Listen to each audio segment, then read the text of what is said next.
নমস্কার বন্ধুরা, সুপ্রভাত সকলকে। অল্প কথায় মনের কথায় আমি অভিষেক। আজকে আমাদের গল্পটা শুরু করব শরৎচন্দ্র চট্টোপাধ্যায়ের একটা কথা দিয়ে।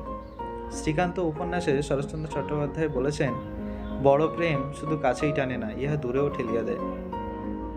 আসলে প্রেম বা ভালোবাসা নিয়ে বলতে গেলে অনেক কথাই বলতে হয়, কিন্তু তবুও এই কথাটার মধ্যে কত সুন্দরভাবে প্রেমের তাৎপর্য নিহিত আছে।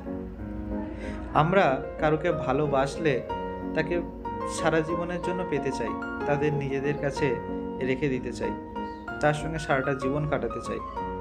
অথচ প্রেম বা ভালোবাসা মানে মনে হয় এটা নয়। তাহলে শ্রীকৃষ্ণ সারা জীবন রাধার কাছেই কাটিয়ে দিত।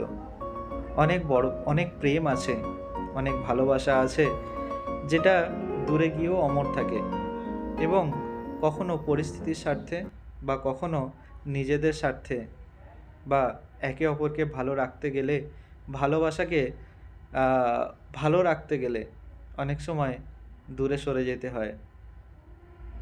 তাই সবসময় কারোকে ভালোবেসে তাকে সারা জীবন কাছে পাওয়াটাই ভালোবাসার পরিণতি নয়। কারোকে ভালোবাসলে তাকে সারা জীবন ভালো রাখাটাই ভালোবাসার শুভ পরিণতি। তাই তো? নমস্কার বন্ধুরা।